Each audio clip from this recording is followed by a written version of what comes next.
మరి బాహుబలిలో ప్రభాస్ చొక్కా మొత్తం మా బాడీ అంతా విప్పుకొని చూపిస్తాడు కదా, అది వివక్షత కదా, ఆయన ఎక్స్పోజింగ్ చేయలేదా?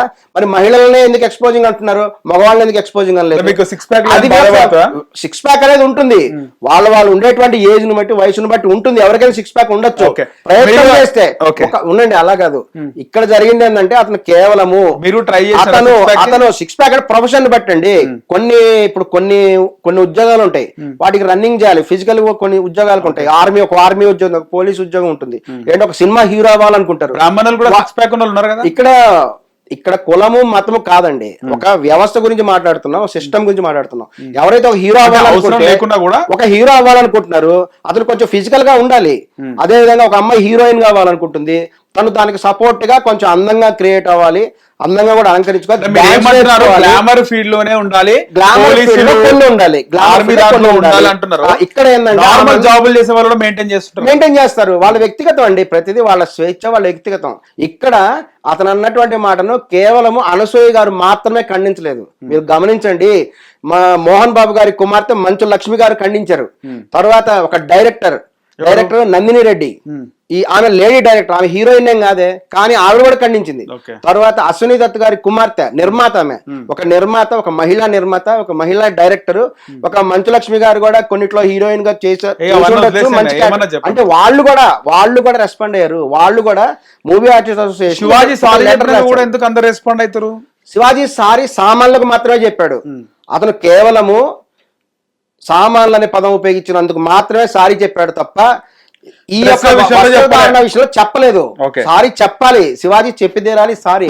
వస్త్రధారణ విషయంలో శివాజీ తన అభిప్రాయం మార్చుకోలేదు, అందుకని వీళ్ళందరికీ కూడా కోపం. ఇప్పటికే శివాజీని సపోర్ట్ చేసే వాళ్ళ గురించి ఏమంటారు? ఎవరు శివాజీకి సపోర్ట్ చేయడం అంటే ఆయన అన్నది ఏంది, కేవలం అందం గురించి మాట్లాడాడు. అతను అందం గురించి మాట్లాడు, చీరలో మాత్రమే అందంగా ఉంటారు. మరి ఈ యొక్క ఎక్స్పోజింగ్ చేసిన దాంట్లో బాగాలేదన్నప్పుడు చీరలో కట్టుకుంటే ఎక్స్పోజింగ్ చేసినట్టు కదా, చీర కట్టుకుంటే నడుము కనపడదా? చీర కట్టుకుంటే కూడా దానికి ఇంకా చీర కట్టుకుంటే కూడా ఎక్స్పోజింగ్ అనే అంటారండి. చీర కట్టుకొని బొడ్డు కిందకు చీర కట్టారా, బొడ్డు పైకి కట్టారా అనేది ఒక పెద్ద టాపిక్ ఉంది చీరలో. ఒకప్పుడు దాని గురించి డిస్కస్ జరిగింది. వాళ్ళు అందుకనే కూడా నాగబాబు గారు చెప్పింది ఒకటే, వాళ్ళ కన్వీనియంట్ ప్రకారం వాళ్ళు వస్త్రధారణ చేస్తారని చెప్పాడు. వాళ్ళ కన్వీనియంట్ కూడా చేసుకోవాలి. ఇంతకుముందు ఒక సినిమా ఫంక్షన్ జరిగినప్పుడు ఒక ప్రముఖ హీరోయిన్ తన శారీ కట్టుకొని వచ్చింది. శారీలో వచ్చినప్పుడు తను ఇక్కడ చీర జారిపోయే అవకాశాలు ఎక్కువ ఉంటాయి, చీరే జారిపోయే అవకాశం ఎక్కువ ఉంటుంది. అందుకని వాళ్ళు ఏం చేస్తారు, పిన్స్ వంటివి పెట్టుకుంటారు జారకుండా ఉండాలని. ఆ పిన్స్ పెట్టుకుంటే ఏమైంది, అక్కడ కూడా సేమ్ ఇన్సిడెంట్. అభిమానులందరూ రాగానే ఈ యొక్క క్రౌడ్ ఎక్కువ అవడం వల్ల ఒక అతను చీర పట్టుకొని ఇలా అనేటప్పటికి అక్కడ పిన్ను ఊడిపోయి జాకెట్ కూడా చినిగిపోయింది. అది ఇంకా భయంకరమైన అనుభవం. కొంతకాల క్రితం జరిగిన ఇన్సిడెంట్. ప్రముఖ హీరోయిన్ పేరు, మరి ఆవిడ పేరు చెప్పదలుచుకోలేదు, ఎందుకంటే అది ఎవరు ఇప్పుడు మన తెలుగు హీరోయిన్. ఆమె చెప్పినటువంటి చేదు అనుభవం అది. చీర కట్టుకుంటే కూడా చాలా సమస్యలు ఉంటాయండి. అక్కడ ఏంటంటే ఆర్గనైజర్స్ సరిగ్గా ఆర్గనైజ్ చేయాలి, ఇంతమంది క్రౌడ్ వస్తారు కాబట్టి ఉండాలి. అటువంటిప్పుడు ఇది కేవలం ఉమెన్స్ మీదే ఎందుకు అంటున్నారు, మేల్ ఫీమేల్ డిస్క్రిమినేషన్ ఉండద్దు. ఈ రోజున చట్ట ప్రకారం ఆడవాళ్ళు మగవాళ్ళు సమానమే. మరి ఇటువంటి శివాజీ గారు అన్నారు. మరి రీసెంట్ గా బాలకృష్ణ గారి ఫంక్షన్ జరిగిందండి. బాలకృష్ణ గారి ఫంక్షన్ జరిగింది, అఖండ టూ జరిగినప్పుడు బాలకృష్ణ గారు కూడా వచ్చారు. వచ్చినప్పుడు తన పైన కండువా వేసింది. అతను వచ్చినప్పుడు అతని దగ్గర కూడా ఫ్యాన్స్ వచ్చారు. బాలకృష్ణ గారి పైన కండువా జారి కింద పడిపోయింది.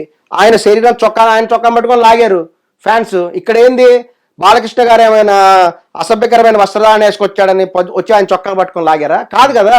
మరి ఎందుకు లాగారు? శివాజీ ఆన్సర్ చెప్పాలి. ఇక్కడ ఒక మహిళ అసభ్య వస్త్రధారణ బాగుండకే జనం ఇట్లా వచ్చారు, నిధి గారికి చాలా ఇబ్బంది అయిందని. అరే మరి బాలకృష్ణ గారికి ఎందుకు ఇబ్బంది అయింది? ఆయన మగవాడు కదా. అయితే ఇదే బాలకృష్ణ గారు ఒకసారి ఆడది కనబడితే ముద్దైనా పెట్టాలి, కడుపైనా చేయాలన్నాడు. అవును. శివాజీ మీరు ఇంత మాట్లాడుతున్నారు, అవునండి. మళ్ళీ బాలకృష్ణ మాట్లాడిన దానిపైన ఏ రోజైనా మీరు మాట్లాడారా? రెస్పాండ్ అవ్వలేదు. అప్పుడు ఎందుకు రెస్పాండ్ అవ్వలేదు? నేను గమనించలేదు ఆ టైంలో. నిజంగా మీరు వినలేదా? నేను నా టైంలో వెళ్ళలేదు సరిగా, నేను ఖచ్చితంగా వెళ్ళలేదు. అసలు ఎవరు ఎందుకు రెస్పాండ్ అవ్వలేదు? మరి రెస్పాండ్ అవ్వాల్సింది. ఎందుకు అవ్వట్లేదు? నేను నిజంగా బాలయ్య అంటే భయమే. బాలయ్య అంటే భయం 100% ఫిలిం ఇండస్ట్రీ. బాలయ్య అంటే భయపడతారు. మీరు చెప్పండి, నేను ఏ సందర్భంలో అన్నాడు, అది ఏ సందర్భంలో అన్నాడు ఏందో చూడాలి కదా, ఖచ్చితంగా చూడండి. బాలయ్య గారు అంటే సినిమా ఇండస్ట్రీ భయపడతారు, అది వాస్తవం. ఇప్పుడు వీడియో చూపిస్తే మీరు రియాక్ట్ అవుతారా? మళ్ళీ ఇక్కడ ఒకటే చెప్తుంది, మూవీ ఆర్టిస్ట్ అసోసియేషన్ కూడా వాళ్ళు లెటర్ రాసింది ఒకటే, ఆడవాళ్ళు మగవాళ్ళని డిస్క్రిమినేషన్ వివక్షత చూపించొద్దు. ప్రస్తుతము మన రాజ్యాంగం వచ్చిన తర్వాత చట్ట ప్రకారం ఆడవాళ్ళు మగవాళ్ళు సమానమే, సమానం. కాబట్టి ఆడవాళ్ళు కూడా చదువుకుంటున్నారు, ఆడవాళ్ళు కూడా ఉద్యోగం చేస్తున్నారు.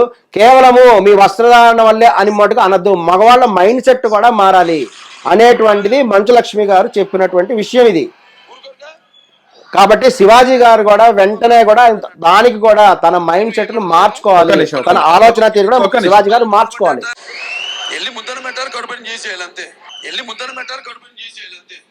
ఆయన ఏ సందర్భంలో అన్నారు, ఏ ఫంక్షన్ లో అన్నారు? వినబడుతుందా? ఎప్పుడన్నారా మాట? 8 years బ్యాక్. 8 years back. ఏమంటారు దీని మీద? అప్పటి సందర్భం ఆయన ఏ ఉద్దేశంతో అన్నాడో మరి అప్పుడు అందరూ రియాక్ట్ అవ్వాల్సి. నేను నిజంగా చూడలేదు, విన్నాను, కొన్ని చోట్ల విన్నాను కానీ. విన్నారా? విన్నాను, ఏమనిపించింది? ఇట్లాగే విన్నాను కానీ సినిమా ఇండస్ట్రీ వాళ్ళందరూ భయపడి, మీరు అన్నట్టు బాలయ్య బాబు అంటే భయం, ఎవరు మాట్లాడలేదు. బాలయ్య బాబు అంటే భయం, శివాజీ గారు అంటే భయం లేకపోవచ్చు, అది ఒక రీజన్ అయి ఉండొచ్చు. మీకు కూడా అదే. కానీ ఆయన ప్రత్యేకంగా శివాజీ ఏం చేయడానికి మీరు మాట్లాడుతున్నారంట కాదు, ఆయన ప్రత్యేకంగా కూడా ఒక మహిళలకు మీరు మాట్లాడారు, భయం ప్రత్యేకంగా సందేశం ఇవ్వాల. నాకు భయం అని కాదు, ఆయన ప్రత్యేకంగా ఏం సందేశమే ఇవ్వలేదు. డైలాగ్ అన్నాడు కదా, మీకు వినిపిస్తుంది కదా, ఆయన ప్రత్యేకంగా సందేశం ఇవ్వలేదు కదా. మీరందరూ ఇలా చేయండి, ఆయన ఏమైనా ప్రవక్తన సందేశం ఇవ్వడానికి? మరి శివాజీ గారు ఒక పెద్ద ప్రవక్త లాగా సందేశం ఇచ్చారు కదా సమాజానికి. నువ్వేమైనా ప్రవక్త శివాజీ? సమాజానికి సందేశాలు ఇస్తావు నువ్వేం సందేశం ఇవ్వాలి? శివాజీ అట్లా అన్నందుకు మీకు కోపం వస్తుందా, లేకపోతే అనసూయ అన్నందుకు కోపం వస్తుందా? నాకు కోపం లేదు, శివాజీ గారి మీద అస్సలు కోపం లేదు. తన అభిప్రాయాన్ని, తన ఆలోచన విధానాన్ని మార్చుకోని చెప్తున్నాను. సమానం అని భావించదనంగా చెప్పొచ్చు కదా అభిప్రాయాన్ని, మీరు ఎందుకంత సీరియస్ గా చెప్తున్నారు? నేను ఉన్నదనంగా చెప్తున్నా. శివాజీ గారు ఉమెన్స్ కమిషన్ వెళ్ళినప్పుడు నేను కూడా వెళ్ళాను. ఎందుకు వెళ్ళారు? నేను వెళ్ళాను, అతను ఏం ఎక్స్ప్లెనేషన్ ఇచ్చాడు, అక్కడ ఏం జరుగుతుంది అసలు మనం కూడా రానిచ్చారు లోపల. ఎవరు వెళ్ళాము? లోపలికి వెళ్ళినారా? లోపలికంటే పర్సనల్ రూమ్ లో డిస్కషన్, చైర్పర్సన్ దగ్గరికి వెళ్ళినారా? చైర్పర్సన్ దగ్గర కూడా వెళ్ళాను. శివాజీ వెంబడే అంటే డిస్కషన్ జరుగుతున్నప్పుడు అలౌ చేయలేదు, తర్వాత వెళ్ళారు. అది పర్సనల్. మీరు ఎందుకు వెళ్ళారు అక్కడికి? ఖచ్చితంగా అభిప్రాయం, అతని అభిప్రాయాన్ని మార్చాలి. ఎందుకంటే మనకి ఇక్కడ మీరు వెళ్ళారు కదా, ఎందుకు వెళ్ళారు అసలుకి? ఎవడు? శివాజీ గారి గురించి తెలియజేయాలనే తెలియజేసిరా? మళ్ళీ తెలియజేయడానికి అక్కడ అవకాశం దొరకలేదు, ఎందుకంటే అక్కడ మొత్తం మీడియా కూడా ఉంది. అప్పటికి ఐ హావ్ క్వశ్చన్డ్ ఎవరిని? శివాజీ గారిని క్వశ్చన్ చేశాను, డైరెక్ట్ క్వశ్చన్ శివాజీ గారిని క్వశ్చన్ చేశాను. కానీ ఆయన అనేది ఏంటంటే, నేను ఈ సమయంలో కేవలము తను చెప్పదలుచుకుని మాత్రమే చెప్పదలుచుకున్నానని. ఎందుకంటే ఆ రోజు ఆయన చాలా లోపలంతా డిస్కషన్ జరిగి కూడా ఉన్నారు. అప్పటికి నేను క్వశ్చన్ చేశాను ఆయన, ఆ రోజు బహిరంగంగానే మీడియా ముందు క్వశ్చన్ చేశాను, మీడియా ముందు కూడా క్వశ్చన్ చేశాను ఆయనకి. చేసినప్పుడు హిట్ టీవీ యాప్, ఇందులో short news, live news, entertainment shows, movies, digital magazines తో పాటు మీ జిల్లా వార్తలను కూడా ఫ్రీగా చూడొచ్చు. ఇంకెందుకు ఆలస్యం, వెంటనే హిట్ టీవీ యాప్ ని డౌన్లోడ్ చేసుకుని ఫ్రీగా ఎంటర్టైన్మెంట్ పొందండి. Hit TV app, hit TV app, please download hit TV app. Hit TV app ని ఫ్రీగా డౌన్లోడ్ చేసుకుని ఎంజాయ్ చేయండి. మీకు నచ్చిన ఎంటర్టైన్మెంట్ కోసం హిట్ టీవీ యాప్ ని ఫ్రీగా డౌన్లోడ్ చేసుకుని ఎంజాయ్ చేయండి. హిట్ టీవీ యాప్ ని డౌన్లోడ్ చేసుకుని ఆస్వాదించండి, ఆశీర్వదించండి. ఇంతమంది సెలబ్రిటీలు హిట్ టీవీ యాప్ ని డౌన్లోడ్ చేసుకోండి అని చెప్తున్నారంటే ఎంత మంచి యాప్ ఆలోచించండి. అమెరికా అమెరికా అమెరికా అమెరికాలో చదవాలనుకునే వాళ్ళకి విశ్వసనీయమైన పేరు మన శౌర్య కన్సల్టెన్సీ. UK లో 1 year masters, UK లో 1 year masters, 2 years work permit up to 5 years visa. Contact Saurya Consultancy. Contact 89851 89851.